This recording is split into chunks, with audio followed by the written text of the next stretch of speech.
রব্বুল আলামিন দরবারে শুকরিয়া যে মাওলাই কারীম রমজান শুরুর পরে আজকে প্রথম জুমার নামাজ নাকি এই প্রথম জুমার নামাজে আপনাকে আমাকে জামাতের সাথে জুমার নামাজ আদায় করার তৌফিক দান করছেন। শুকরিয়া দেন সবাই বলে আলহামদুলিল্লাহ।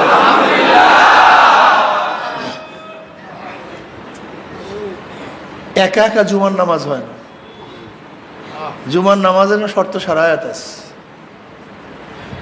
আসল মুসলমান সবসময় জামাত বন্দি থাকে, আলাইকুম বিল জামাত।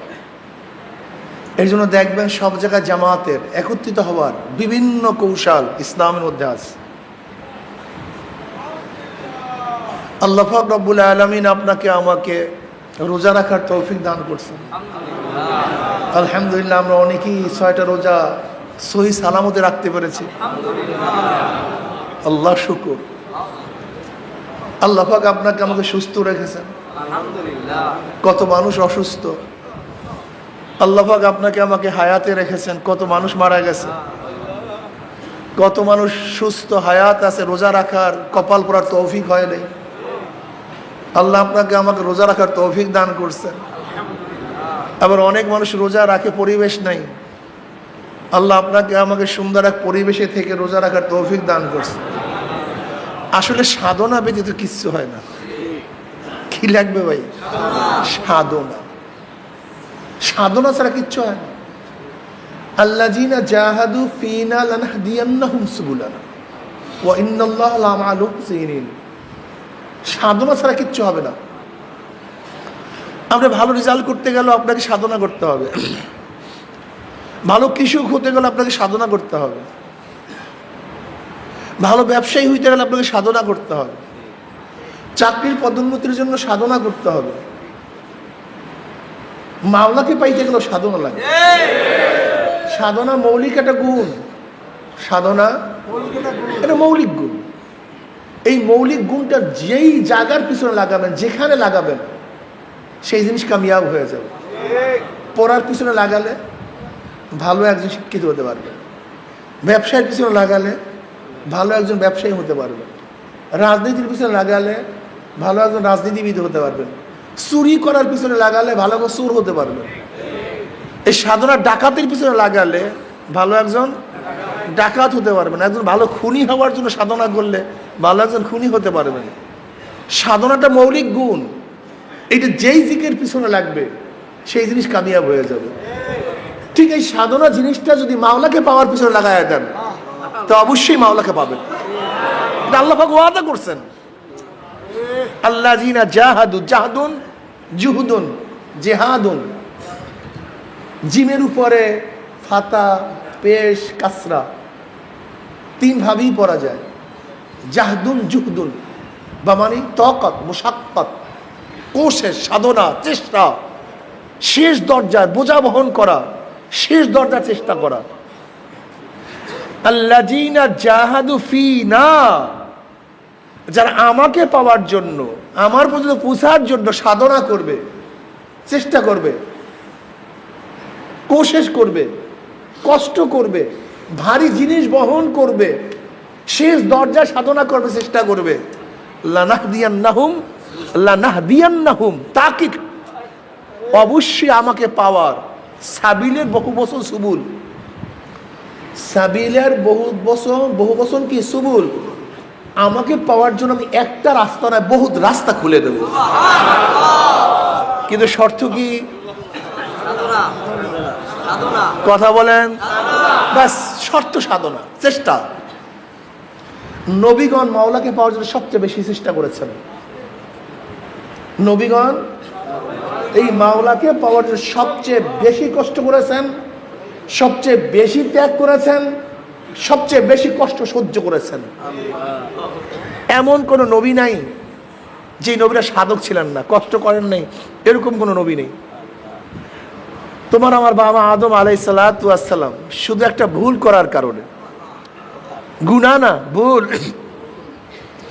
মনে রাখবে সমস্ত নবীরা মাসুম। সমস্ত নবীদের 2টা গুণ, আমার নবীর 3টা গুণ। যেমন আদম আলাইহিস সালাম একজন ব্যক্তি, তার একটা গুণ আছে, সেই গুণটাকে তিনি নবী।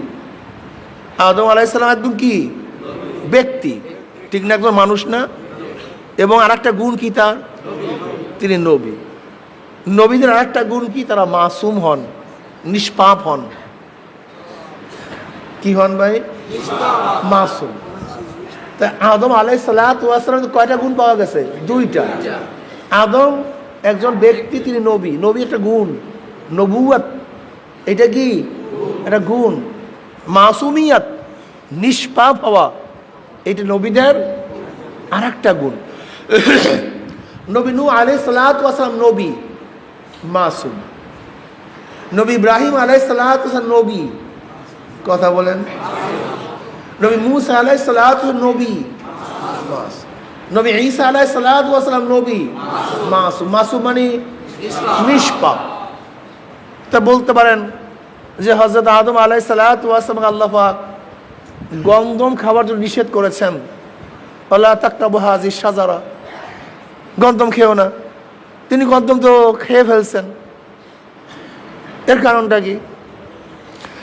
এখানে আরেকটা কথা বলে রাখি, ওয়ালা তাকরাবু হাযিহিশ শাজারা, এই গাছের কিনারায় যেও না। ইসলামের দর্শনটা কি এবং পাশ্চাত্যদের দর্শনের মধ্যে আসমান জমিন পার্থক্য। পাশ্চাত্যরা কি বলে? ধর্ষণ করিও না, মদ পান করিও না, গাঁজা সেবন করিও না। এই যে আমাদের দেশের আইন আছে, যদি ওপেনে কেউ সিগারেট পান করে তার এত টাকা জরিমানা আছে কি নাই? আইন। ধর্ষণ করলে আমাদের দেশের সর্বোচ্চ বিচার তার ফাঁসি, মারাত্মক। কিন্তু ধর্ষণ থেকে মানুষ বাঁচবে কিভাবে, এই কোনো পদ্ধতি প্রক্রিয়া কিন্তু নেই। চুরির থেকে মানুষ বাঁচবে কিভাবে, এই পদ্ধতি প্রক্রিয়া নাই। কিন্তু ইসলাম প্রত্যেকটা নিষেধ করার সাথে সাথে বাঁচারও পদ্ধতি করছেন। ওয়ালা তাকরাবু জিনা, তোমরা জিনার কাছেও যাও না। ইসলাম মদ হারাম করার সাথে সাথে মদের পাত্র হারাম করছে। আজীব ব্যাপার। পাত্রের মধ্যে কারাহিয়াত কি? খাজুরের গোড়া দিয়া খুদিয়ে আপনি একটা মদের পেয়ালা বানাবেন, পাত্র বানাবেন। কদুর বাকলা দিয়া আপনি কি বানাবেন? পাত্র বানাবেন। কাঠের মধ্যে রং করিয়া আপনি মদের পাত্র বানাবেন। এর মধ্যে হারামের কি আছে? হারামের কিছু নেই। একটা খেজুরের মুতার মধ্যে হারামিয়ার কি আছে? একটা ইসের মানে গাছের মধ্যে রং করলে মধ্যে হারামের কি আছে? কথা বলেন না কেন? কদুর বাকলার মধ্যে হারামের কি আছে নাকি কিছু? এটার মধ্যে কিছু নেই। কিন্তু দেখেন, ইসলাম মদ হারাম করার সাথে সাথে তার পাত্রকে হারাম করছে। দর্শনটা কি? ইসলাম জানে তুমি যতই চেষ্টা করো, কিন্তু মদের পেয়ালা দেখলে থাকতে পারবে না। ওই নফস তোমাকে ওই মদ পান করার উদ্বুদ্ধ করবে। ইসলামের দর্শন মদ হারাম, কথা বলে না কেন? কারণ কি? হ্যাঁ, আমার কাছে একটা সিলার্স, আমি আগেও বলছি, নেশাবানি করতাম, তওবা করছি। আমি বললাম 1 কোটি বার তওবা করো, কিন্তু পুরান সাথীদের সাথে যদি মিলো, তুমি 1 কোটি বার তওবা করো, কিন্তু পুরান সাথীদের সাথে যদি মোলাকাত করো, মেলো, তুমি কোনোদিন নেশা ছাড়তে পারবে না। এরকম হাজারো ঘটনা আমার জানা আছে। ব্যক্তি মদ ছাড়ছে, একেবারে বাস মর্তক খায় না, গাঁজাও খায় না, সেবন করা বাদ দিচ্ছে, কিন্তু ওই পুরান বন্ধুদের সাথে একদিন গিয়ে মিল, শুধু একদিন, ওর এই 1 বছরের সাধনা সব এক মুহূর্তের জন্য শেষ হয়ে গেছে। এই মজলিসেও আমাদের অনেক ভাইরাস আমার জানা মতো শুধু বন্ধুদের সাথে কয়েকদিন মিলছে, 1 দিন 2 দিন মিলছে, পিছনের যত সাধনা সব শেষ হয়ে গেছে। এর জন্য সওবাত সবচেয়ে দামি, এর চেয়ে দামি কোনো জিনিস নেই। সবচেয়ে দামি সওবাত। কিয়ামত পর্যন্ত আপনি ধূমপান ছাড়তে পারবেন না যদি ধূমপানের বন্ধু থেকে না ছাড়েন। কিয়ামত পর্যন্ত গাঁজা ছাড়তে পারবেন না যদি গাঁজা বন্ধু থেকে না ছাড়েন। কিয়ামত পর্যন্ত মদ ছাড়তে পারবেন না যদি মদের বন্ধুদেরকে ত্যাগ না করেন। এর জন্য মজলিস ত্যাগ করা। ইসলামের দর্শন হলো মদ হারাম, মদের ওই দেখে আর মনে পড়বে না তোমার, আর মনে পড়বে না। মারাত্মক ইসলামের দর্শন। ওলা তাকরাবু জেনা, জেনার কাছেও যেও না। জেনা করতে নিষেধ করেননি, জেনার কাছেও যেও না। যদি কাছে যাও ও যত চেষ্টা করো কাজ হবে না। এর জন্য আদম আলাইহিস সালাতু ওয়াস সালাম আল্লাহ আগেই বলছেন গন্ধম গাছের কাছেও যাও না, ওখানে গেলেই ভেজাল আছে, ওখানে গেলেই ওই যে কাছে যেও না। যদি কাছে যাও সমস্যা পড়বা, কাছে না যাও ঠিক থাকবা। সোহবাত সবচেয়ে দামি। আমি আমার সাথীদেরকে বলবো, আমার বন্ধুদেরকে বলবো, আমার গবেষণা, আমি যতটুকু আল্লাহওয়ালাদের কিতাবাদি পড়তেছি, আসলে এলেমে মানুষকে কিছু করতে পারে না, কিচ্ছু না, কিচ্ছু না। যদি এলেম মানুষকে বাঁচাতে পারতো, তা শয়তানকে তার এলেমে বাঁচাইতে পারত। শয়তানের এলেমের কোনো অভাব নেই, জন্মের এলেম জানার কোনো অভাব নেই। সোহবাত ভাই সবচেয়ে দাম। পরিবেশ, আমাকে অনেকে বলে আইসে হুজুর নতুন বয়াত হয়েছে, আমি তোমার বয়াতে কাজ হবে না, তোমার 5 ঔষধ, এই যে হালকা জিকিরের সোহবাত, জাকিরিনদের সোহবাত লাগবে। হালকা জিকির মানে শুধু জিকিরই না, ওরা জাকিরিনদের সোহবাত। তোমরা কোনো মাসিক ইস্তেমা করবো কি? আরে না বাকুল, মাসিক ইস্তেমা শুধু বয়ান না, ওটা সোহবাত। শুধু বয়ান না, তোমরা আমার মাসিক ইস্তেমা বয়ান। এই চরমনি এখানে আসছেন, এটা শুধু বয়ান, বয়ান তো মাত্র একটুখানি করি আমরা জোহরের পরে, এটা সোহবাত, পরিবেশ। এই যে জামাতে নামাজের এত গুরুত্ব কেন আপনি দেখছেন? অন্য রবায়তের, বিভিন্ন রবায়তের মধ্যে আসছে যার জামাত কাছে, মসজিদ কাছে, এরপরও ইচ্ছা করিয়া সে ব্যক্তি নামাজ জামাতে পড়ে নাই, একা একা পড়ছে, ফরজিয়াত তো আদায় হয়ে যাবে, জিম্মা শেষ হয়ে যাবে, কিন্তু তার ফরজ তরক হবে। হাদিসের মধ্যে আসছে। অনেক ইমামরা আবার ইচ্ছা করিয়া জামাত তার কথা নামাজই হয় না, নামাজ হয়ই না। এর কারণটা কি? এ সোহবাত, মুহাম্মাদের সাথে একত্রিত থাকা, জুমার নামাজ জামাত ছাড়া তো হয়ই না, সহিই না, এটা সোহবাত। ঈদের সময় কি দেখছো বিভিন্ন এলাকার লোক একসাথে আসা, সব একত্রিত সোহবাত। আরাফার ময়দানে একত্রিত হওয়া, সোহবাত। সোহবাত সবচেয়ে দামি, আল্লাহওয়ালাদের সোহবাত সবচেয়ে দামি ভাই। 1000 পৃষ্ঠা লিখছেন, ভুল ধরা পড়ে নাই, ওস্তাদ এক নজর দেখছে 1000ও ভুল ধরা পড়ছে, এর নামই সোহবাত। কি কথাটা বুঝাতে পারি না? এর নামই সোহবাত। আমরা চলতেছি ফিরতেছি, আমাদের ভুল ধরা পড়ে না, কিন্তু বিজ্ঞ এক লোকের কাছে যাওয়ার সাথে সাথে ভুল ধরা পড়ে। এই মসজিদের মধ্যে এত কিছু দেখি, আমাদের নজরে ভুল দেখে না, ভুল ধরা পড়ে না, একজন ইঞ্জিনিয়ার দেখার সাথে সেগুলো ওই জায়গায় ভুল। এটা মারাত্মক ব্যাপার। তাই এর জন্য যারা ভালো হতে চান, ভালো সোহবাত এখতিয়ার করেন। যারা ভালো হওয়ার ইচ্ছা আছে, যাদের ইচ্ছা নাই, মনে রাখবেন, খুব ভালো মনে রাখবেন, সাঈদ ইবনে যায়েদ, সাঈদ রাদিয়াল্লাহু তাআলা আনহু, তিনি একজন আশারা মুবাশশারার মধ্যে, তার বাবা যায়েদ, তিনি জাহিলি যুগে ইসলাম গ্রহণ করার জন্য, ইসলাম পাওয়ার জন্য সিরিয়ায় চলে গেছেন। ওরাকা ইবনে নাওফাল ইসলাম পাওয়ার জন্য কি করছেন? সিরিয়ায় চলে গেছেন, সাধনা করছেন। ইসলাম পাওয়ার জন্য সাধনা করতে হবে। সালমান ফারসি রাদিয়াল্লাহু তাআলা ঘটনা জানেন। এই যে সাধনা ভাই, সাধনা, যায়েদ কিন্তু ইসলাম গ্রহণ করতে পারেনি।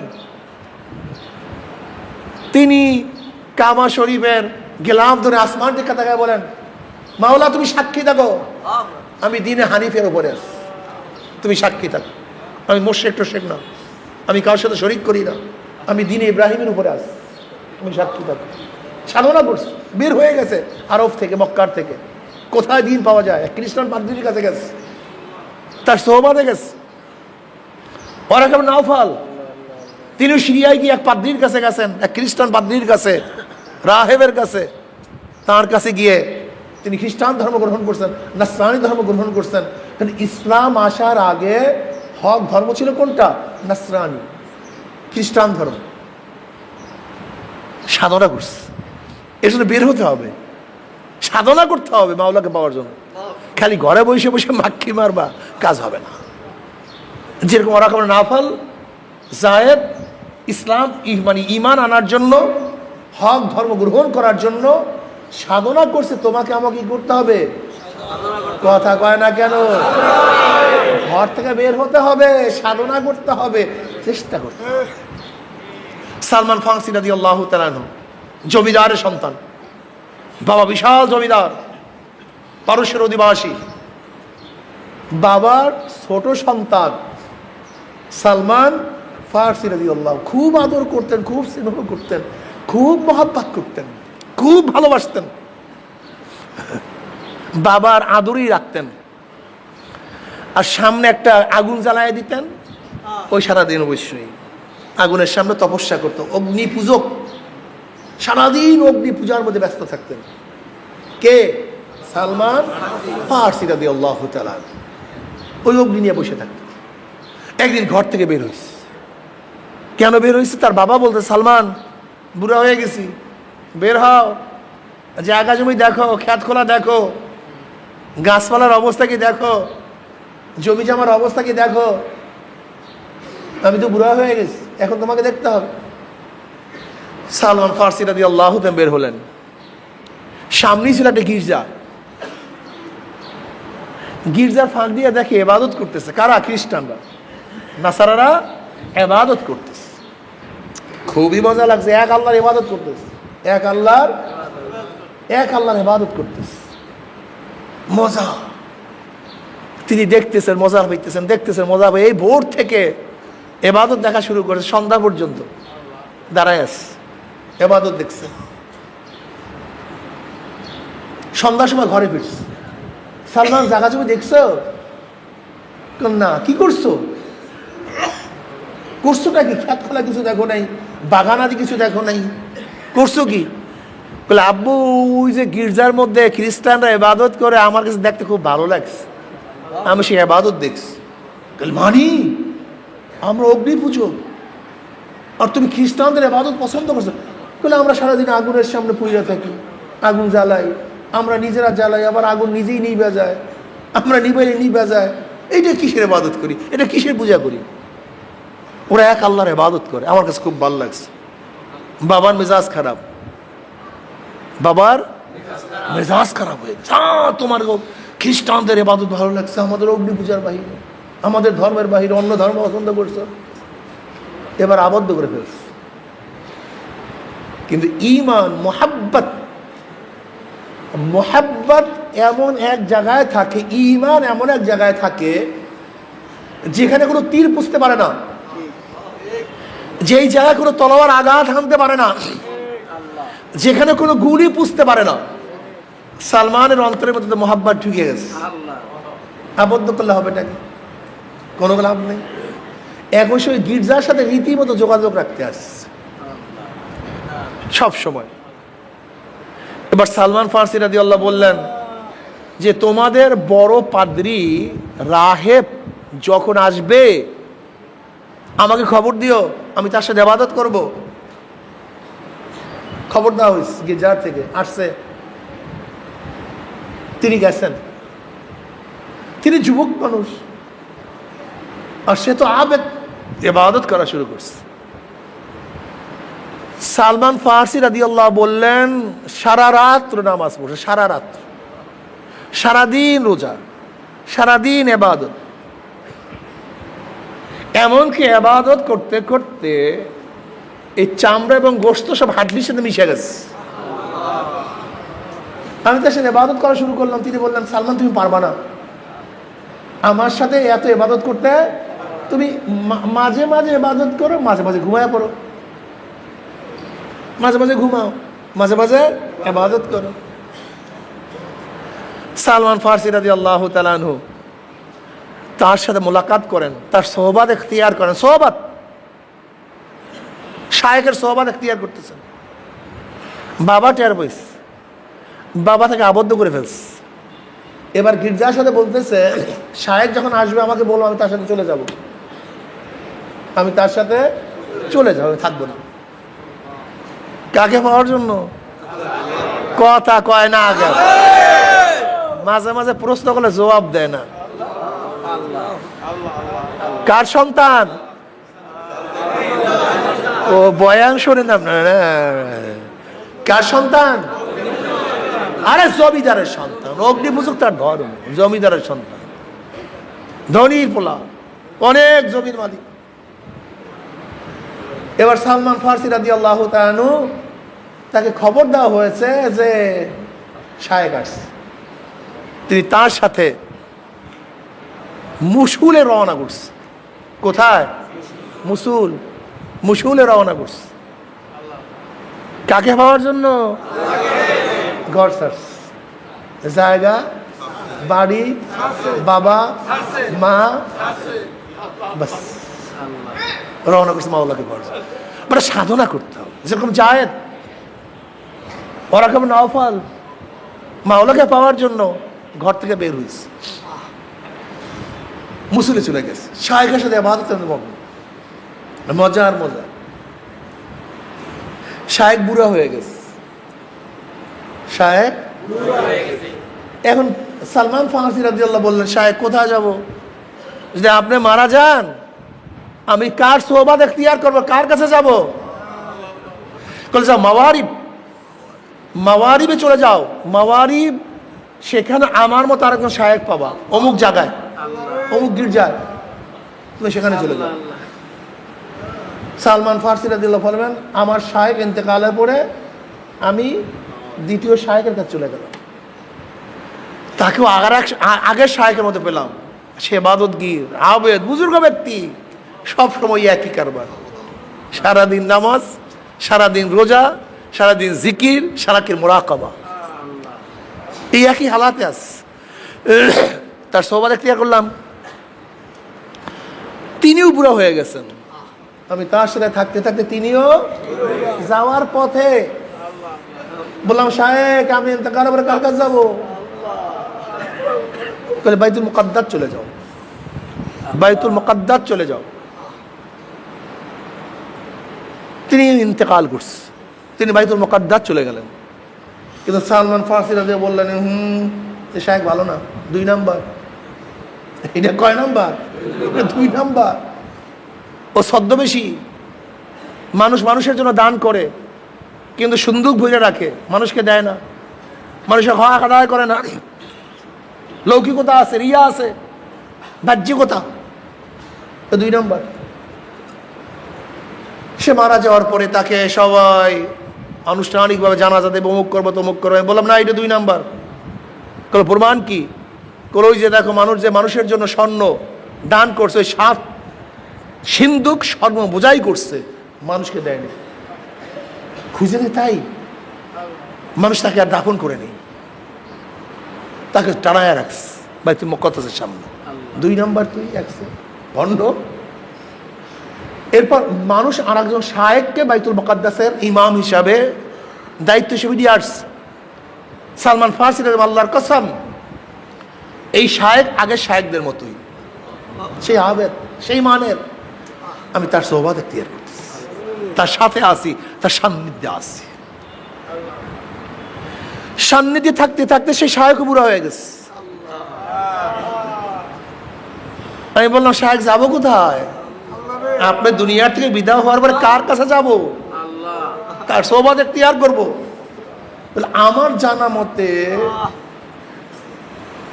আমার মানের হক কোন শায়েখ আর জিন্দা নাই। তবে সালমান, তোমার যে বয়স, তুমি আখিরি নবী কি পেতে পারো? তুমি আখিরি নবী কি পাবা? দেখেন, ওরা অনেক গবেষক ছিল, অনেক আহলে কিতাব ছিল। তাওরাত, ইনজিল, জবুরের মধ্যে নবী আলাইহিসসালাতু ওয়াসসালামের আগমনের তারিখ, তার চেহারা, তার বিবরণ, তার হিজরত, তার মার নাম, তার বাবার নাম, তার দাদার নাম, তার গঠন, তার দাড়ি, তার চুল, সব কিছু বিবরণ দেয়া আছে। এমনকি এমনও অনেক রওয়ায়াত আছে, হেরাক্কালের কাছে যখন দাহিয়াতুল কলবি রাদিয়াল্লাহু তাআলা গিয়েছিলেন নবী আলাইহিস সালাত চিঠি নিয়ে, তো হেরাক্কাল তো রোমের সম্রাট ছিল, আহলে কিতাব ছিল,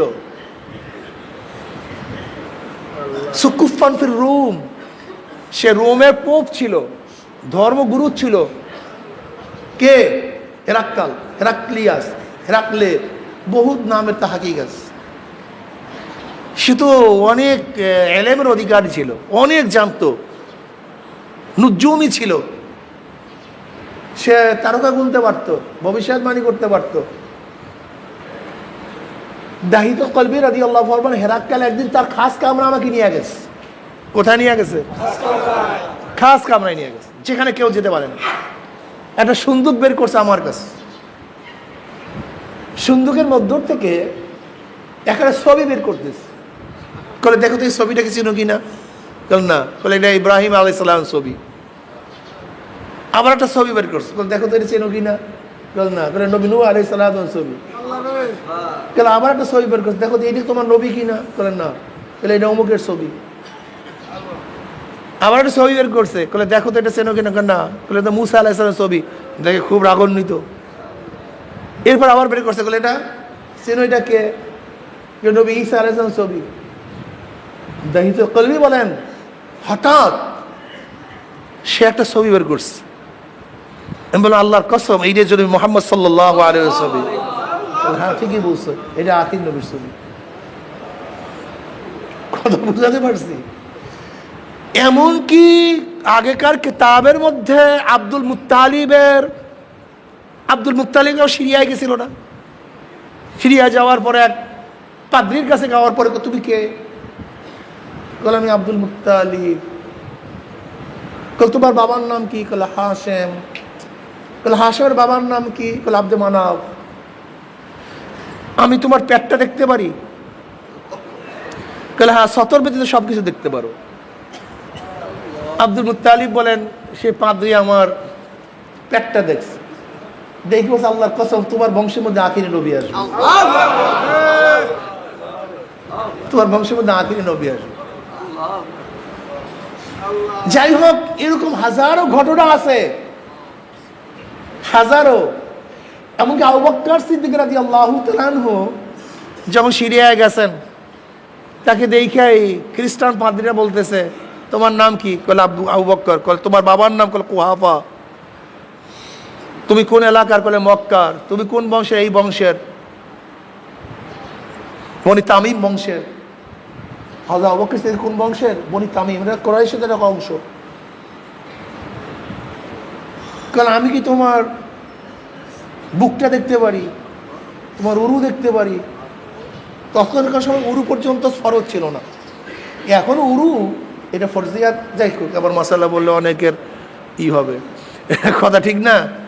উরুফ এটা সতর কি সতরটা এর মধ্যে ইখতিলাফ। যাই হোক, এটা আবার বললে মানুষের ইমানের ত্রুটি না আসে। যাই হোক, দেখার পরেই বলতেছে আখিরি নবীর দুইজন সহচর হবে, একজন একটু মুরব্বী আর একজন যুবক। যে মুরব্বী সহচর হবে সেই ব্যক্তি তুমি। বুঝাতে পারছে? ইয়ারিফুনাহু কামা ইয়ারিফুনা আবনাআহুম। ওরা নবীকে তো চিনত, কিন্তু ইয়াকুব ঈমান আনতে পারেনি। বলে সালমান, তোমার যে বয়স, এই বয়সে তুমি আখিরি নবীকে পাবা। বলে কোথায়? বলে ইয়াসরাবে হিজরত করবে, মক্কার।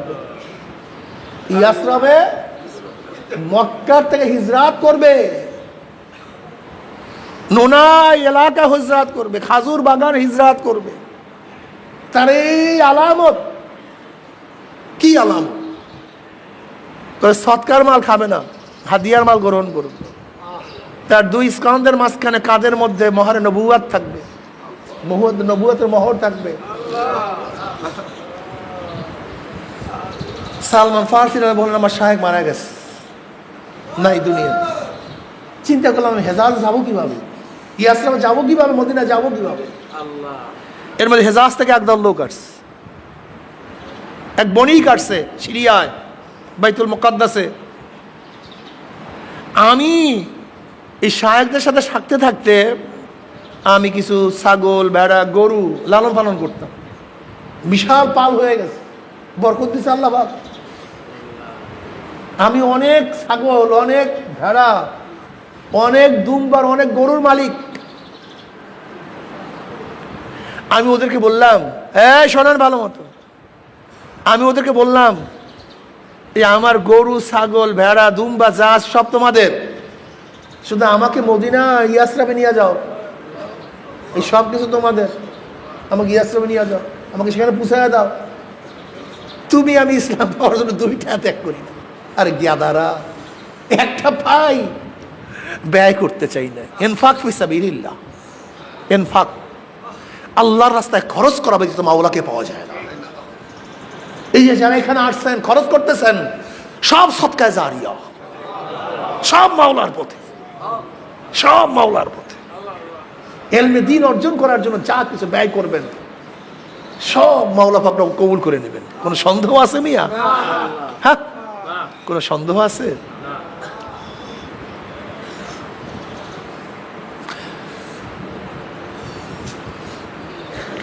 সুলতান মাহমুদ গজনবী রহমতুল্লাহ আলাইহি, সুলতান মাহমুদ গজনবী রহমতুল্লাহ আলাইহি,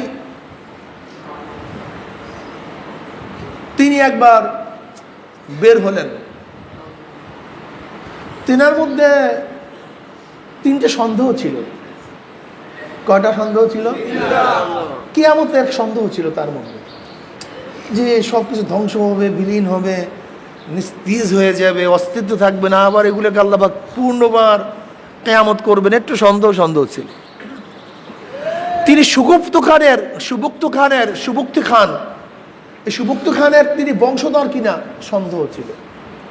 আর একটা হলো ওলামায়ে কেরাম নবীর ওয়ারিস কিনা, এই হলো সন্দেহ আছে। এই তিনটে সন্দেহ তার মধ্যে কাজ করত। সুলতান মাহমুদ গজনবী রহমতুল্লাহ রাতে বের হয়েছেন, দেখে একটা ছেলে মোতালা করতেছে, কিন্তু আলো নাই, দোকানের আলো, হোটেলের আলোতে দাঁড়ায় দাঁড়ায় পড়াশোনা করতেছে। সুলতান মাহমুদ গজনবী রহমতুল্লাহ আলাইহির কাছে স্বর্ণের বাতি ছিল, স্বর্ণের বাতি, যেটা তৈরি করে স্বর্ণ দিয়া। লোকেরা স্বর্ণের বাতি তার পিছনে পিছনে হাঁটতো, তিনি সেই আলোতে চলতেন। এখন তিনি দেখতেছেন একটা ছেলে মোতালা করতেছে একটা দোকানের আলোতে, কি নাই, তার কাছে আলোর কোনো ব্যবস্থা নেই। এটা দেখে তার কাছে খুব খারাপ লাগছে। সুলতান মাহমুদ গজনবী রহমতুল্লাহ আলাইহি সে তলাবে এলেমকে সেই স্বর্ণের বাতিটা দান করছে, তুমি এইটা দিয়ে পড়াশোনা করো, যাও। মুহূর্তের মধ্যে পাগল খাওয়া হয়ে গেছে। কথাটা বুঝাতে পারেনি। এলমে দ্বীনকে সম্মান করছে, তোলাবাদেরকে সম্মান করছে, তোলাবাকে ইজ্জত করছে, এলেমকে সম্মান দেখাইছে। রাত্রে ঘুমাইছে, নবী আলাইহিস সালাত ওয়াস স্বপ্নে দেখতেছেন। এবার নবী আলাইহিস সালাম সম্পদ বলে, সুবক্তগণের বংশধর,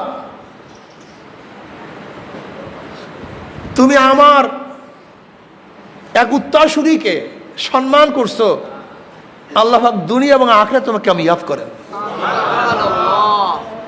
এক স্বপ্নের মধ্যে তিনটা মাসালা হল হয়েছে। তিনি সুবক্তগণের বংশধরকে বংশধর না, এটা নিয়ে শেষকাল ছিল। নবী আলাইহিস সালাম সম্বোধন করছেন তার বংশের দিকে। কিয়ামত সম্পর্কে সন্দেহ ছিল, তিনি কি বললেন? আল্লাহ পাক তোমাকে কিয়ামত দুনিয়া এবং আখিরাতে কামিয়াব করেন। আর নবীর ওয়ারিসকে ওলামায়ে কেরাম কিনা, এই সন্দেহ ছিল। নবী আলাইহিস সালাম বললেন কি, আমার এক উত্তরসূরিকে তুমি সম্মান দেখাইছ,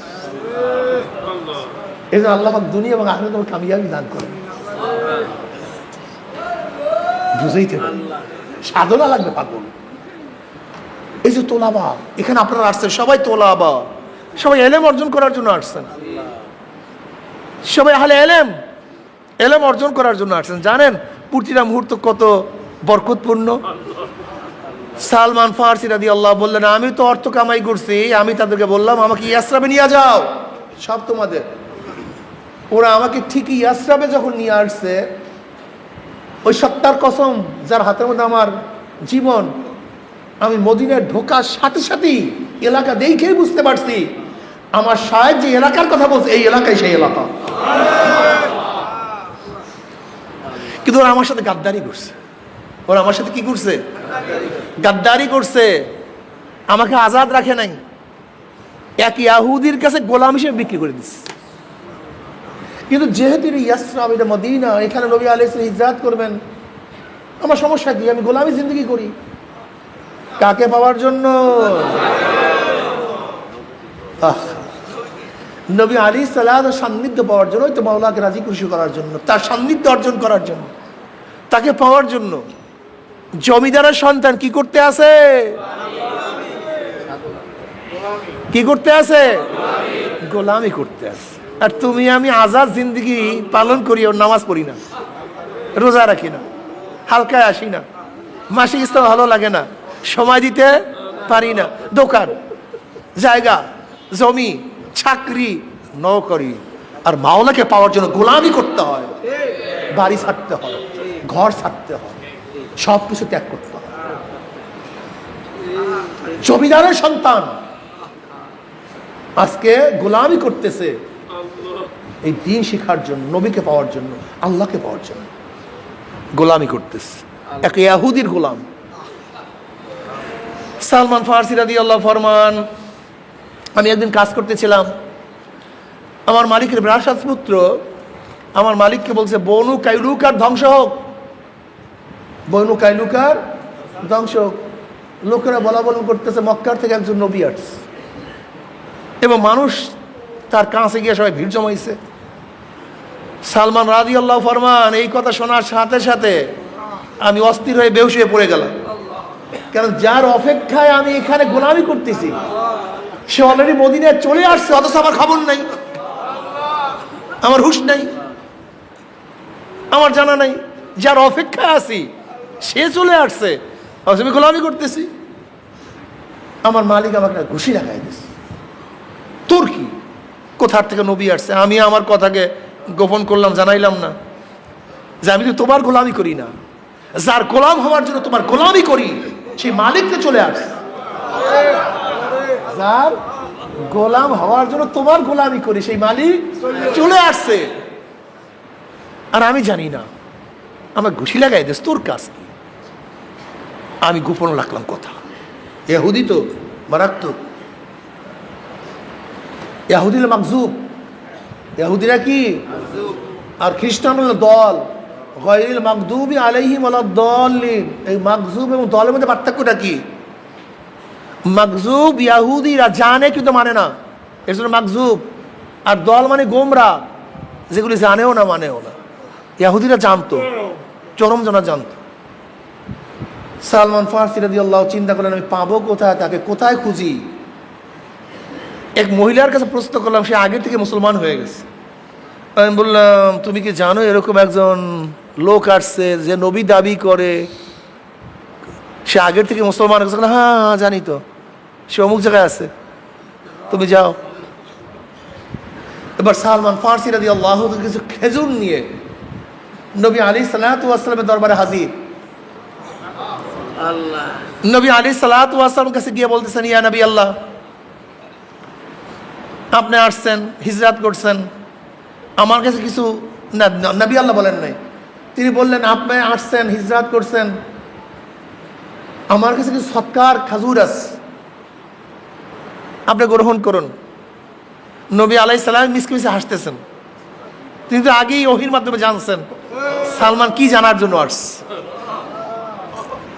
নবী আলাইহিস সালাতু ওয়াস সালাম সৎকার খেজুরগুলো নিলেন, সবাইকে বন্টন করলেন, কিন্তু নিজে গ্রহণ করলেন না।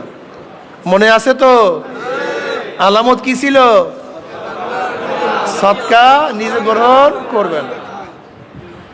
সালমান ফারসিরা 1 নম্বর পেয়ে গেছে। দ্বিতীয় দিন আবার আসছে,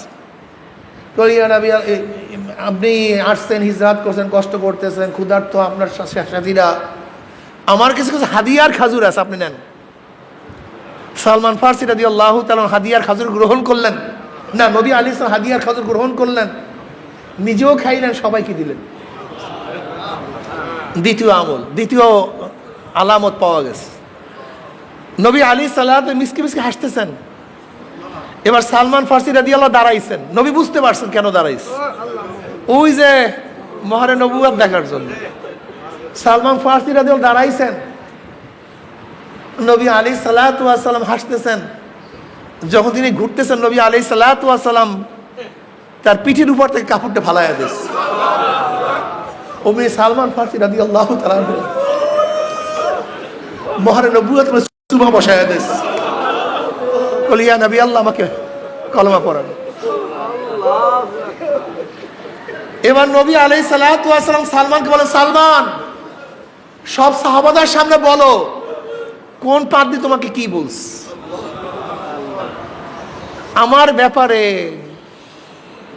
ইহুদি খ্রিস্টান আলেমরা তোমাকে কি বলছে, সবাইকে শোনাও। সালমান ফার্সি রাদিয়াল্লাহু তাআলা সব ঘটনা শুনাইলেন, যে তার আলামত এই, তার চিহ্ন এই, যে অমুক জায়গা আসবে, অমুক জায়গা আসবে। আগেকার কিতাবের আলেমরা সব আমাকে বলে গেছে। সালমান ফার্সি রাদিয়াল্লাহু তাআলা আনহুকে এবার নবী আলাইহিস সালাতু বললেন, তুমি তোমার মালিকের সাথে মুখাতাবা করে নাও, চুক্তি করে নাও যে কি দিলে তোমাকে আজাদ করবে। তুমি তাকে কি দিলে তোমাকে আজাদ করবে, চুক্তি করে নাও। সালমান ফার্সি রাদিয়াল্লাহু ইহুদির কাছে গেছে, বলে, আমি তোমার সাথে মুখাতাবা করতে চাই, চুক্তি করতে চাই। বলে, কি চুক্তি? বলে, তুমি আমাকে কিভাবে আজাদ করবা, কিসের বিনিময়ে আজাদ করবা? আগে বললাম না, ইহুদি খতরনাক মাকজুব। ও বলছে, হ্যাঁ, তোমাকে আজাদ করবো। 300 খেজুর গাছ লাগাইতে হবে, এবং প্রত্যেকটা খাজুর গাছে যখন খাজুর ধরবে, একটাও যদি খাজুর না ধরে কাজ হবে না। কি বোঝা শয়তান কাকে বলা? 300 খাজুর গাছ লাগাবা, এই 300 খাজুর গাছেই খাজুর দিতে হবে, একটা কম দিলে হবে না। নাম্বার 2, 40 অকিয়া স্বর্ণ দিতে হবে, 40 অকিয়া স্বর্ণ মুদ্রা দিতে হবে। সালমান ফার্সি বললেন, 80 মণ ঘিও হবে না, আর নাচানাচি হবে না, 40 অকিয়া সম্মান পাবে, আমি তো বললাম। আর 300 খাজুর গাছ, প্রত্যেকটা খাজুর গাছে খাজুর হবার পরে আজাদ, তা দিল্লি বহুত দূর আছে, কি করবে বেচারা? সে তো বুঝতে কোনো কাজ হবে না।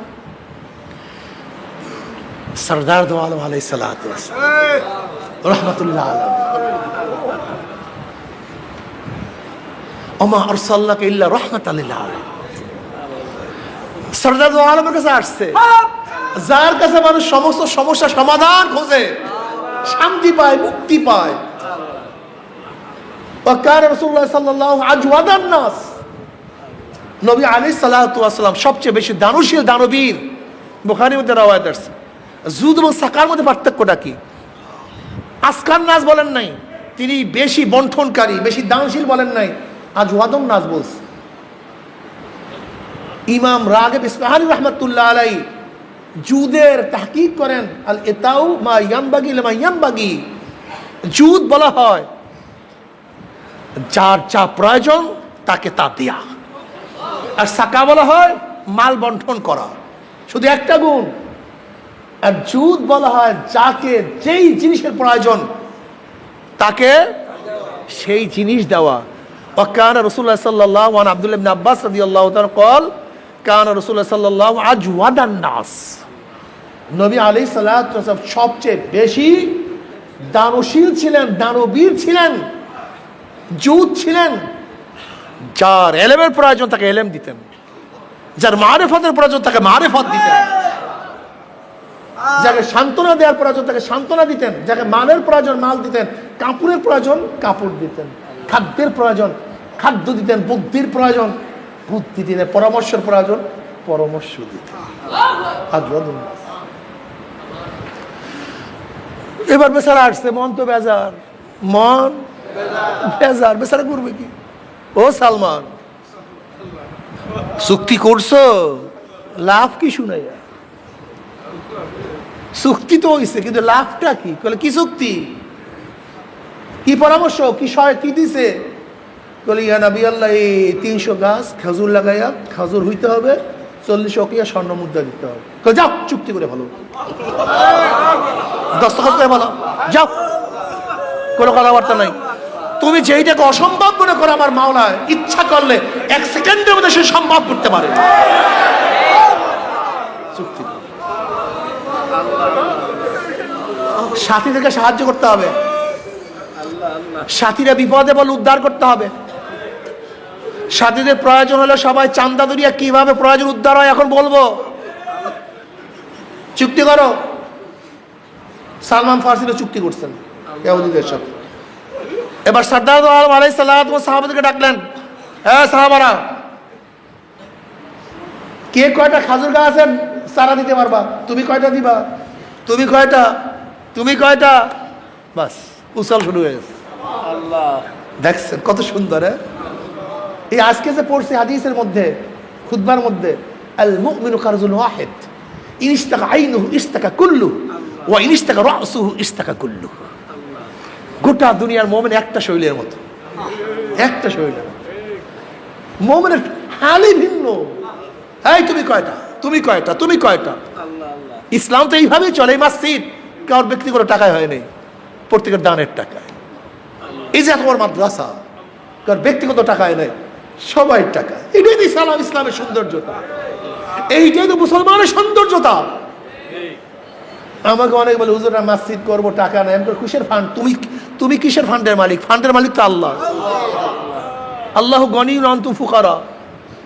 ধনীকে তোরা তো সব ফকিরের গোষ্ঠী। তুমি ফান্ডের চিন্তা করো না, ফান্ড তো আল্লাহর কাছে। শুরু করো, একটা দুইটা অকে আনো। আল্লাহ কসম করে বলতেছি রোজা মুখে, আমার কাছে বহুত ঘটনা আছে যে জিরো ফান্ডে মসজিদের কাজ শুরু করছে, জিরো ফান্ডে মাদ্রাসার কাজ শুরু করছে, কিন্তু তাকওয়া সাগরের উপরে, তাকওয়ার ভিত্তির উপরে কাজ শুরু করছে। গিয়া দেখি বিশাল মসজিদ, গিয়া দেখি বিশাল মাদ্রাসা, অথচ ফান্ড ছিল কি জিরো। বিশ্বাস করেন অথবা নাই করেন, নাস্তিকরা হয়রান পরেশান হয়ে যায় যে বিনা ফান্ডে ইসলামের কাজগুলি চলে কিভাবে। এই যে মাদ্রাসার যত কাজ হয় গোটা বাংলাদেশ, গোটা দুনিয়ার মধ্যে যত মাদারিসগুলি আছে, মসজিদগুলি আছে, এর কোনো নির্দিষ্ট কোনো ফান্ড আছে? হ্যাঁ, অথচ অর্থনীতিবিদদের কাজ কি? প্রথম আপনি ফান্ড করবেন, বাজেট কত? আগে বাজেট তারপরে কাজ।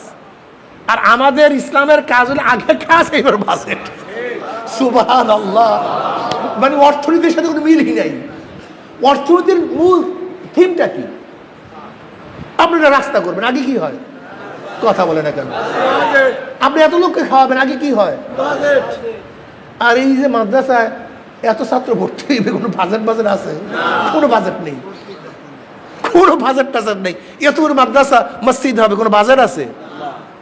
ইসলামের কাজ আগে কাজ, তারপরে বাজেট। আর দুনিয়ার অর্থনীতির কাজ হলো আগে বাজেট তারপরে কাজ। ধরেন যুদ্ধ করার আগেই বাজেট, এত বাজেট তারপর যুদ্ধ। আর আমরা কি করি? আগে যুদ্ধ শুরু করি, তারপরে বাজেট করি। কি কথা বুঝাতে পারি? মিলবে না কারোর সাথে। তা আমাদের বাংলাদেশের নাস্তিকরা চিন্তা করে, ঘটনা কি? ফান্ডিং করে কে? হাজার হাজার মাদ্রাসা, লক্ষ লক্ষ তোলাবা। নিশ্চয়ই মনে হয় ওসামা বিন লাদেন ফান্ড দেয়, নিশ্চয়ই মনে হয় জিএমপিরা ফান্ড দেয়, নিশ্চয়ই মনে হয় দায়েশরা ফান্ড দেয়। আসলে তোমার ছাতাও জানে না কে ফান্ড দেয়। যেখান থেকে ফান্ড আসে ওই ফান্ড কোনোদিন দেখার সম্ভাবনা কেউ রাখে না, কেউ দেখে না। সালমান ফার্সি রাদিয়াল্লাহু আনহু ব্যাপারে বলল, এই খাজুর গাছ দাও, চারা দাও। সাহাবারা যাও গর্ত করো, কিন্তু খবর দাও গর্ত করবা, কেউ গাছ লাগাবো না। গাছ লাগাবো আমি, গাছ লাগাবো, অন্য কেউ গাছ লাগাবো না। খবরদার, খালি গর্ত করবা আর আমার কাছে চারা দিবা, আমি রোপণ। সাহাবায়ে কেরাম রিদওয়ানুল্লাহ আজমাইন গর্ত করলেন, চারা নিয়ে আসলেন। 10 মিলি করি কাজ, হারি জিতি নাহি লাস। 10 লাঠি, এগুলো মনে রাখবেন। মুজাহিদরা, চরমনের মুজাহিদরা, কেউ একটা বিপদে বলে সবাই আগে আসেন। সবাই কাছে যান, 10-এর লাঠি 1-এর বোঝা। একজনে 10 টাকা দিতে কষ্ট, কিন্তু 10 জনের 10 টাকা দিতে কষ্ট হয় না। আমার সাথীদেরকে এইভাবে সাহায্য করেন, সহযোগিতা করেন, সবাই মিলেমিশে আসেন, হাত বাড়ান, হাতকে প্রশস্ত করেন, কাঞ্জুস হয়েন না। নবী আলাইহিস সালাতু ওয়াস সালামের কাছে চারা দেয়, নবী রোপণ করেন, চারা দেয়, নবী রোপণ করেন। কিছুদিনের মধ্যে খাজুর এসে গেছে 298টার মধ্যে। কয়টার মধ্যে? 2টার মধ্যে নাই, একটাও মিস নেই। নবী আলাইহিস সালাতু ওয়াস ঢাকাইছেন, একটাও মিস নাই, কিন্তু 2টা তো খাজুর আসে না। ঘটনা কি? নবী আলাইহিস সালামের ঘটনা কি? 298 খাজুর আসছে, 2টা আসে নাই কেন? আবু বকর রাদিয়াল্লাহু আনহু, ইয়া নবী আল্লাহ, ফাঁকে আমি লাগাইয়া ফেলাইছিলাম। ওমর রাদিয়াল্লাহু আনহু, ফাঁকে আমি আরেকটা লাগাইয়া ফেলাইছিলাম। এই 2টা খাজুর আসে নাই। যেহেতু আবু বকর রাদিয়াল্লাহু একটা, ওমর ইবনে খাত্তাব রাদিয়াল্লাহু একটা, এই 2টায় খাজুর আসে। নবী আলাইহিস সালাম আবার নিজের হাতে 2টা লাগাই দিলেন, খাজুর চলে আসছে। এবার 40 ওকিয়া স্বর্ণ দেবে কোথার থেকে? নবী আলাইহিস সালাতু ওয়াস সালাম হাদিয়া হিসাবে একটা কবুতরের ডিমের মতো স্বর্ণ আসছে। কবুতরের ডিমের মধ্যে, হাদিসের মধ্যে এইভাবেই আসছে, কবুতরের ডিমের পরিমাণ একটা স্বর্ণ মুদ্রা হাদিয়া হিসেবে আসছে। নবী আলাইহিস সালাম বললেন, সালমান যাও, এই স্বর্ণ মুদ্রা দিয়ে তোমার 40 ওকিয়া স্বর্ণ মুদ্রা পূরণ করে দাও। ইয়া নবী আল্লাহ, এ তো বোঝান নাই, হ্যাঁ একটা ডিমের মতো, এ দিয়ে এত স্বর্ণ, এত, যাও। কথা কম কও, কাম বেশি। সালেকদের কথা কম, কাজ বেশি। সালেকদের বুদ্ধি নাই, যুক্তি নাই, তর্ক নাই। সালেকদের কাজ হলো করা, আদেশ পালন করা, এই যে সালেকদের কাজ। সালমান ফারসি, ইয়া নবী, এইটা এত কথা কম না, চা এইটা দিয়ে পূরণ করে দাও। সালমান ফারসি বলেন, আল্লাহর কসম, আমি ওই অল্প স্বর্ণ দিয়ে পরিপূর্ণ 40 ওকিয়া স্বর্ণ তাকে পূর্ণ করে দিছি। আমার এক তোলা স্বর্ণ কোনো ঘাটতি পড়ে নেই। সালমান ফারসি রাদিয়াল্লাহু আজাদ হয়ে গেল, মুক্তি হয়ে গেল। নবী আলাইহিস সালাতু ওয়াস সালাম আগমনের সেই পাদ্রীদের, রাহেবদের এলেম থেকে আমরা জানতে পেরেছি সালমান ফারসি রাদিয়াল্লাহু ইসলামের জন্য কি সাধনা করছে, তাই আমরা জানতে পেরেছি। কত ত্যাগ করছে সেটা আমরা জানলাম। তাদের ইমানের মজবুতি কি ছিল, অথচ আমাদের ইমানের মজবুতি কি। এখন বলতে পারেন, হুজুর সালমান ফারসি রাদিয়াল্লাহু এই ঘটনা যে বললেন, এতজন শায়েখ চলে গেছে, তিনি এত এত করছেন, বয়স কত? কোন রওয়ায়াতের মধ্যে আছে 250 বছর হায়াত পাইছে। কত বছর? কোন রওয়ায়াতের মধ্যে আছে 350 বছর হায়াত পাইছে। 350 বছর। সালমান ফারসি জানার বুদ্ধিটি খন্দক খোদা হয়েছিল, পরীক্ষা খনন করা হয়েছিল। জলিল কদর সাহাবী ছিল, অনেক আবেদ ছিল, অনেক জ্ঞানী ছিল, নবী আলাইহিস সালামের পরামর্শদাতা ছিলেন, অনেক জ্ঞানী ছিল। সাধনা বুঝ, সাধনা ছাড়া কিছু হয় না, কথা কয় না, সাধনা ছাড়া। এই সাহাবাদের ইতিহাস ঘটনা কেন শোনাই, কত সাধনা করছে, আমার মনে হয় প্রতিদিনই খালি তাদের ঘটনাই বলতে থাকে। এর থেকে ইমান মজবুত হয়। ভাইও, রমজান মাস আসছে, একটু সাধনা করো, রহমতের 10 দিন চলিয়ে যাইতেছে। সারা জিন্দেগি খালি দুনিয়া দুনিয়া করতে করতে জীবনটাকে শেষ করে ফেলাইলাম। আর মুমিনের কলবটা থাকে কম্পাসের কাঁটার মতো। কিসের কাঁটার মতো? কম্পাসের কাঁটা যত জার্কিং দেন, ঘুরিয়া ফুরিয়া আবার উত্তর। মুমিনের কলবটা যত জার্কিং দেন, ঘুরিয়া ফুরিয়া ওই মাওলার দিকে। जिधर देखता हो भाई तू ही तू है, हर गुल में तू है, रंग में तू है, दो में तू, हर जात तू। जिधर देखता हूँ मैं तू ही तू है, तू ही तू है, तू ही तू। ইয়াহিয়া আলাইহিস সালাতু ওয়াস সালাম, ঈসা আলাইহিস সালাতু ওয়াস সালাম খালাতো ভাই ছিলেন, আপন খালাতো ভাই। নবী ঈসা আলাইহিস সালাতু ওয়াস সালাম এবং ইয়াহিয়া এর প্রথম নাম দুনিয়ার মধ্যে। এর আগে ইয়াহিয়া আলাইহিস সালাম আগে ইয়াহিয়া নামে দুনিয়ার কেউ ছিলেন না। এইটা ফার্স্ট আউয়াল নাম ইয়াহিয়া, এইটা কি প্রথম নাম। এর আগে কোনো ইয়াহিয়া নাম ছিল তা আল্লাহ পাক নিজে রাখছেন ইয়াহিয়া। দুই খালাতো ভাই একই সাথে বাজারে হাঁটতেছে, হঠাৎ ইয়াহিয়া আলাইহিস সালাতু ওয়াস সালামের সাথে মহিলা ধাক্কা লাগছে। ঈসা আলাইহিস সালাম বললেন, হ্যাঁ তুমি কোথায়, তোমার খেয়াল? ধাক্কা লাগছে। কই কার সাথে ধাক্কা লাগছে? তোমার খবরই নেই, তুমি আমার সাথে, তোমার অন্তর কই? কলে ভাই ঈসা, এক মুহূর্তের জন্য আমি মাওলার থেকে আমার অন্তরকে খালি রাখতে পারি না। হাঁটো এখানে, অন্তর কোথায় থাকে? এটাই খেলাই এখানে। তুমি আমিও বাজারের মধ্যে হাঁটি। নবী ঈসা আলাইহিস সালাতু ইয়াহিয়া আলাইহিস সালাতু ওয়াস সালাম বাজারের মধ্যে গেছেন, কিন্তু তাদের কলব কোন দিকে? তার কলবটা আমার মাওলার দিকে। এই বাজারের মধ্যে হাজারো মুমিনরা হাঁটে, কিন্তু তাদের কলব মাওলার দিকে। এই মসজিদের মধ্যে হাজারো মুসল্লিরা, কার কলব বাড়ির দিকে, ব্যবসার দিকে। একদল মুসল্লিদের কলব আমার মাওলার দিকে। এদের অবস্থা বাইং মাছের মতো।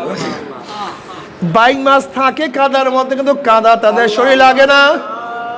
ঠিক একদল আল্লাহর থাকে দুনিয়ার মধ্যে, কিন্তু দুনিয়ার মহাব্বত তার অন্তরে উঠতে পারে না। তাদের শুধু খেয়াল আমার মাওলাই কই, আমার মাওলাই কই। সে তদবীরায় মুসলমানাম কিমান খুদরান উমিদানাম, না তারসানা ইয়াহুদিয়াম না গবরাম না মুসলমানা, না শারকিয়াম না গরবিয়াম না বর্রিয়াম না বাহরিয়াম, না আজ মুলকে খুরাসানাম না আজ মুলকে ইরাকিয়াম, না আজ মুলকে ইরাকিয়াম না আজ মুলকে খুরাসানা। মাকান আল্লাহ মাকাম নিশানাম বে নিশাবাশো, না জান আল্লাহ তামাম বাশো, না বাশো দেশ কে বেজানানা। আল্লামা সিস্তি রহমাতুল্লাহ আলাইহি বলেন, সে তদবীরায় মুসলমানাম কেমন মান খদরান উমিদানাম, না তারসানা ইয়াহুদিয়াম না গবরাম না মুসলমানাম। এর চিকিৎসা কি? এই রোগের ঔষধ আল্লাহ রে।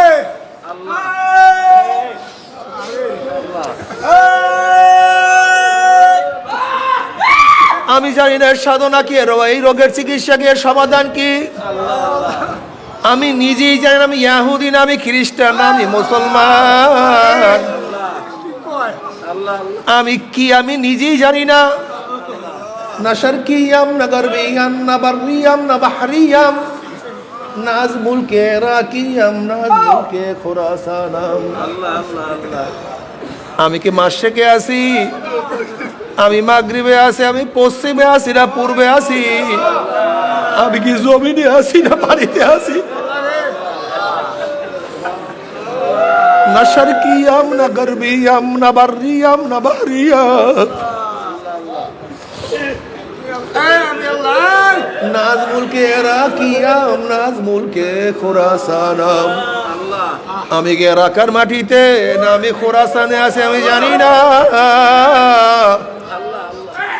আমার কিছু জানা নাই। মোকালাম না মোকাবাসো, দেশা নামবে নেশাবাসো, না জান আল্লাহ তামাম বাসো, না বাসো দেশকে বেজনানা। আমার মোকাম এখন না মোকাম হয়ে গেছে, আমি আমার অস্তিত্ব হারাই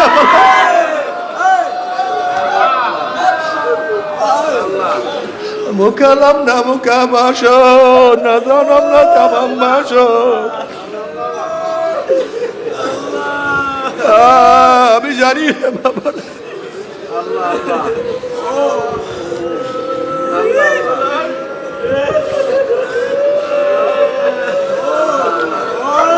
যেরকম ঈসা আলাইহিস সালাতু ওয়াস সালাম, ইয়াহইয়া আলাইহিস সালাতু ওয়াস সালাম, একই সাথে বাজারে কিন্তু খবর না।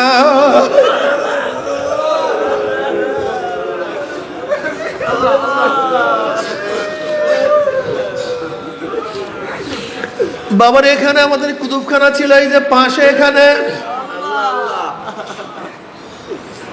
এই দোতলার মধ্যে রুম ছিল। আমরা ভাই এক এক রুমের মধ্যে থাকতাম। আমি ঠিক এই কোনা রুমে থাকতাম, মাঝখানে হল রুম ছিল। আব্বাজান রহমাতুল্লাহ ফজরের সময় ওই পিছনের বাড়ির থেকে হল রুম হয়ে তারপর সিঁড়ি থেকে নামিয়া মসজিদে আসতেন। ঠিক আমি এই রুমের মধ্যে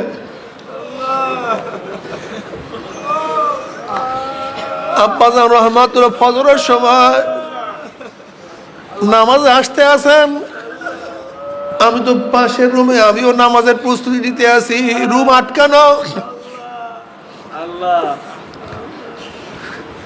আমি দরজার কাছে বের হবে, এর মধ্যে আব্বাজান থেকে আস্তে আস্তে বের হওয়ার গুনগুন। যখনই এক পাও সিঁড়ির মধ্যে হাউথ হাউথ করে কান্না শুরু করছে,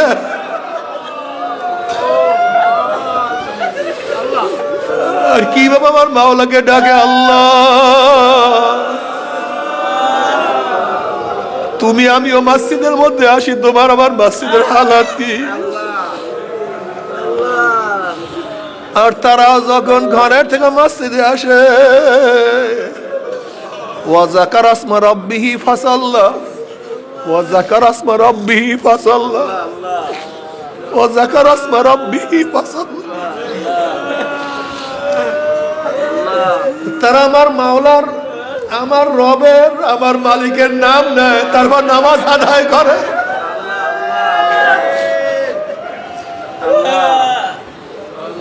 মুকালাম না মুকাবাস, নেশানাম না নেশাবাস, না জানাল্লাহ তামাম বাসদ না বাসদ দেশকে বিছানা। বাবারে আল্লাহর হাল কত সুন্দর, কি যে মজা। আল্লাহ তারা সব সময় আমার মাওলার দিকে খেয়াল করে, আমার মাওলাই কো। যেরকম তুমি আমি টাকা হারাই গেলে অস্থির হয়ে যায়, তুমি আমি চাকরি নষ্ট হয়ে গেলে অস্থির হয়ে যায়, তোমার আমার জমির ছুটিয়া গেলে আর সহ্য হয় না, তোমার আমার ক্ষমতা চলিয়া গেলে আর সহ্য হয় না। আর আল্লাহ আল্লাহদের থেকে আমার মাওলা একটু গোপন হয়ে গেলে তাদের সহ্য হয় না।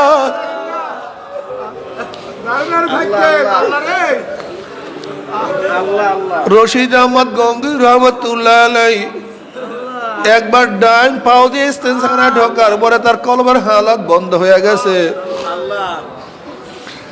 এখন কান্দে অস্থির, আমার কি ভুল হইল, আমার কি হইল, আমার কলবের হালাত কেন নষ্ট হয়ে গেছে। কান্দতে কান্দতে 40 দিন পরে এলাম, আসলো আরশি তুই সুন্নাতের খেলাফ কেন বাথরুমে ঢুকছ। তাদের কলমটা কি যে সুন্দর, কি যে ভালো। আর কিয়ামতের ময়দানে কোনো টাকা কোনো পয়সা লা ইয়ানফাউ মালু ওয়ালা বানুনা ইল্লা মান আতাল্লাহ বিকলবিন সালিম। একমাত্র সুস্থ কলম, পরিষ্কার কলম, রোগমুক্ত কলম, যেই কলমের মধ্যে ময়লা নাই, রোগ নাই, কালি নাই।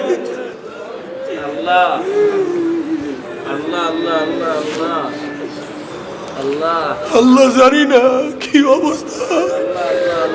ইয়াওমা লা ইয়ানফাউ মালু ওয়ালা বানুনা ইল্লা মান আতাল্লাহ বিকলবিন সালিম। বাবারে আমার জন্য দোয়া চাই, আমিও দোয়া করি, সবাই সবার জন্য দোয়া করো। ওর একটু দোয়া করিও, একটু দোয়া করিও, জানি না কি অবস্থা। আল্লাহুম্মা আমিন। মাওলা মাফ করিয়া দাও,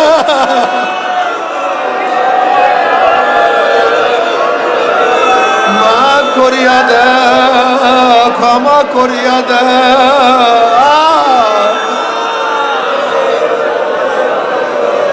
আল্লাহর রহমতের 6 দিন চলিয়া যাইতে আছে, আল্লাহর রহমতের 6 দিন চলিয়া যাইতে আছে। যাই না রহমত পাইলাম কি পাইলাম না।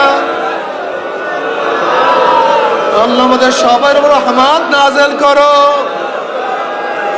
আল্লাহ আমাদের সবার বড় রহমত নাযিল করো,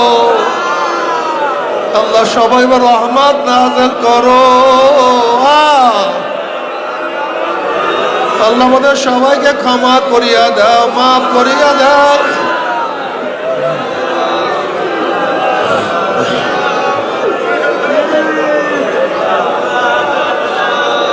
আল্লাহ গোটা দুনিয়ার রহমত নাযিল করো, গোটা মাখলুকাতের রহমত নাযিল করো, গোটা মানুষের রহমত নাযিল করো, গোটা মুমিন মুসলমানদের রহমত নাযিল করো। আল্লাহ তরিকার রহমত নাযিল করো, আল্লাহ আমাদের সবার উপর রহমত নাযিল করো।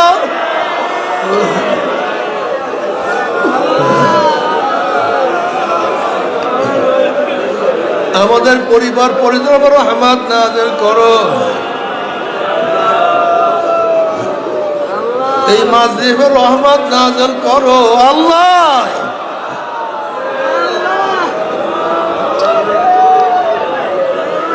আল্লাহ আমরা হাত তুলছি, একজনকে জাহান্নামে নিও না আল্লাহ, একজনকে জাহান্নামে নিও না। এই তরিকার মধ্যে যারা দাখিল হবে একজনকে জাহান্নামে নিও না। আমাদের পরিবার পরিজনকে কাউকে জাহান্নামে নিও না। গোটা দুনিয়ার কোন মুমিন মুসলমানকে জাহান্নামে নিও না আল্লাহ। আমাদের সবাইকে জান্নাতুল ফিরদাউস দান করো।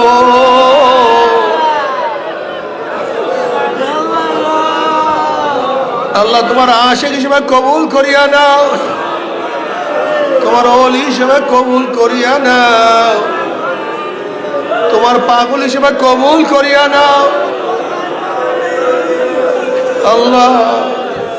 আজকে শুক্রবার দিন আল্লাহ, রমজান মাস, রোজাদারকে সাথে নিয়ে তোমার দ্বারা হাত তুলছে রে মালিক। اللهم إني أسألك من خير ما سألك به نبيك محمد صلى الله عليه وسلم، ونعوذ بك من شر ما استعاذ منه نبيك محمد صلى الله عليه وسلم، وأنت المستعان وعليك البلاغ ولا حول ولا قوة إلا بالله। আল্লাহ তোমার জমিনে তোমার হুকুমত ইসলাম হুকুমত কায়েম করে দাও আল্লাহ। সাহাবায়ে কিরামদের নমুনায় সহিহ জাহাদ করার তৌফিক দিয়া দাও।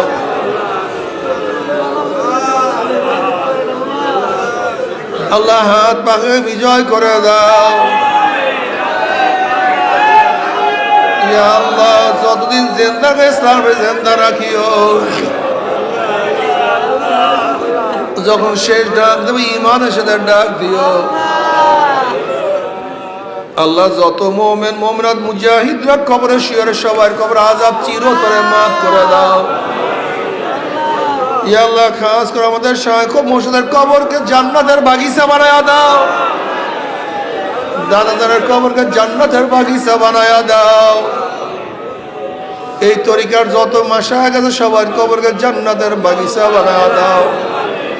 মায়ের কবরকে জান্নাতের বাগিচা বানায়া দাও। দাদা দাদু নানা নানুর আত্মীয় স্বজন যার যে বংশের মধ্যে শুয়ে রয়েছে সবার কবরকে জান্নাতের বাগিচা বানায়া দাও। যারা অসুস্থ পরিপূর্ণ সেবায় কামেলা নসিব করো,